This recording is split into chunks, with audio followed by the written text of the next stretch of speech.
fear. My God, I ditched classes. What kind of trouble was I going to get into? And I did get in trouble because it was worth it. Because the second fear was belonging. Belonging.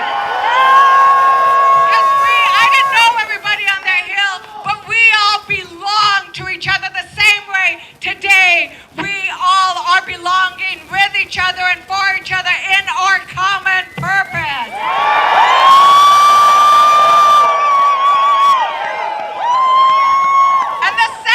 And the third thing I felt was power.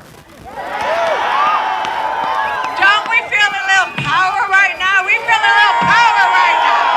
We feel a little power. And you know what?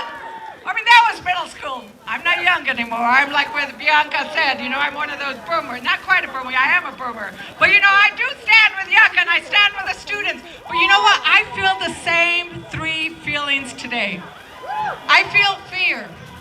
But who I am fearful for is I'm fearful for the families who cannot afford the tax Trump increase, who cannot afford the prices that we are suffering under Trump. I am fearful for those who will lose their health care, who will lose their jobs, who will lose the things that they hold care. I am fearful for those who will lose the promise of the American dream, where we can get education, get a job, be respected in that job, whether you are working for the public good in the federal government or for private.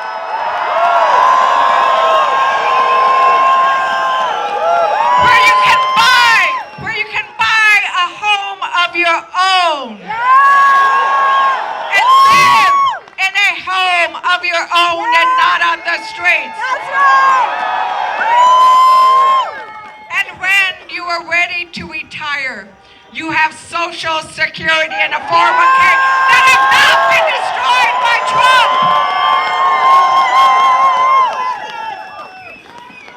So that is the fear.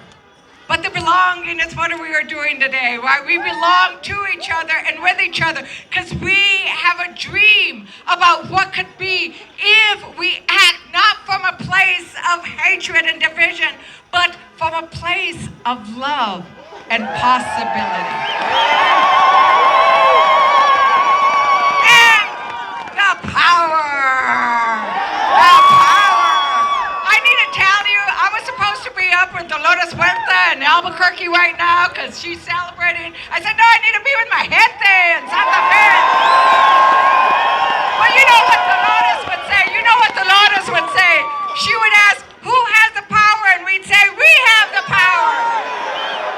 And then she'd say, what kind of power? People power. So let's say it so Dolores can hear us in Albuquerque. Who has the power? We have power. What kind of power? People power. Who has the power? We have the power. What kind of power? People power. And we need that power. And we need that power. You know, last Tuesday, Senator Cory Booker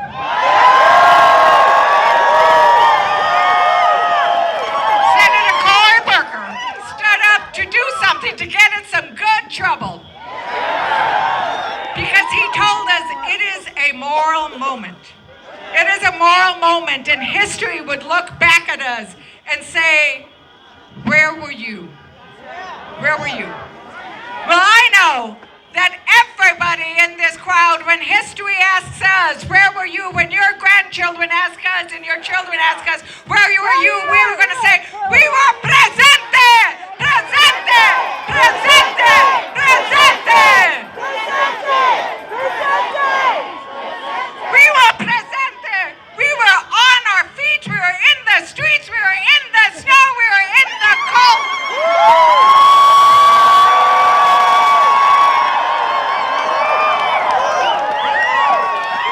It's a blessing, right?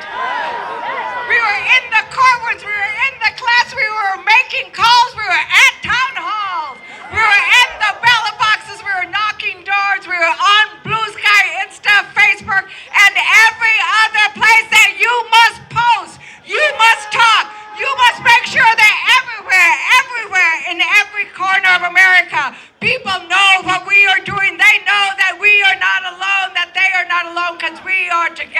because we belong with each other.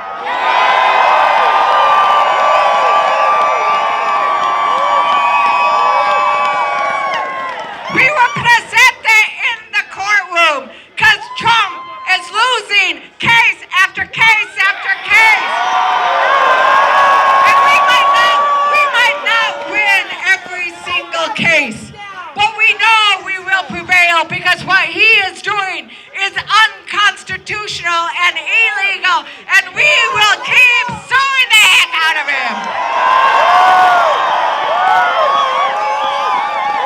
And we were presente in Congress because House Democrats have stood united against the cuts to Medicaid. We've stood united against the cuts to education. We've stood united and pushed back and voted no when they wanted to cut our voting rights. And I am only one of 4 Democrats on the Rules Committee, and you might all say, what the hell is the Rules Committee, right? So the Rules Committee is where all the bills come before they hit the floor. All the controversial bills. So I'm one of 4 Democrats, there's 9 Republicans on the other side, right? And every time those horrible bills that are going to cut Medicaid, that are going to sort of not cut our voting rights, that are going to do the horrible things they're going to do. We're going to look at their budget resolution this week. Every time they come, what do? We do amendments because we are going to make them vote. We are going to put them on the record. Do they stand with the people or with the billionaires? So check us out. Every week, we can't win the vote, 9-4. We're a little bit voted there, but we always win the argument. We always win about what is right and what is wrong. What is right and what is wrong. And you know what? They always vote for the billionaires. But they are feeling the heat. Because across the country, we are doing town halls. We are showing up at rallies like this. We are we are making calls. We're sending emails. We're sending postcards. We are not standing by the sidelines. And we only need 3. We only need 3 Republicans to stand with the courage, stand with the Constitution, stand with their constituents. Only 3.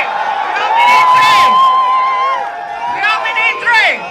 So we are going to keep holding those town halls. We're even holding them in Republican districts. And they really don't like that. In fact, when we hold town halls, they often tell lies. They attack us because they want to silence us. But we will not be silenced. Will we be silenced?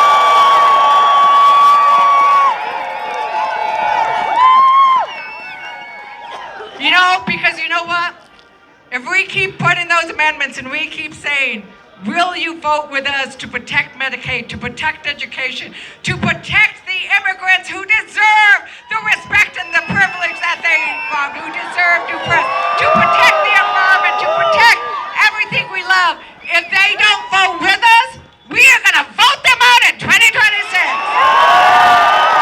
We're going to vote them out in 2026. And Democrats will take the House back and stop Trump in his tracks. And it's happening already. Look at Wisconsin. Do we all love Wisconsin? That was a vote on the Trump agenda. And democracy won. And the people won. And we are going to keep doing that over and over again. Because it is true. You have heard the statements. It is not just electoral politics, but that is important, and we must get that done because it is a moral moment. It's a moral moment. And we must ask ourselves, if we don't stand with the pregnant women and their babies, who are we as a nation? If we don't take care of our elders, do we deserve the inheritance of this nation? If we don't stand for this beautiful place we call home, that is planet Earth, do we deserve to feel the sunshine of this nation, if we don't stand with the veterans, can we still pledge allegiance to a flag if we have abandoned those who fought for this nation? That's right. It's a moral moment. It's a moral moment. And what we are going to do and what we are doing here today is actually what John Lewis asked us to do. And I'm going to read the quote. John Lewis, who liked getting in good trouble, told us that when he went on the Freedom Ride, it was love in action. We did not do it simply because it was the right thing to do, but it's love in action. That we love our country, we love a democratic society, and so we have to move our feet. So Santa Fe, love and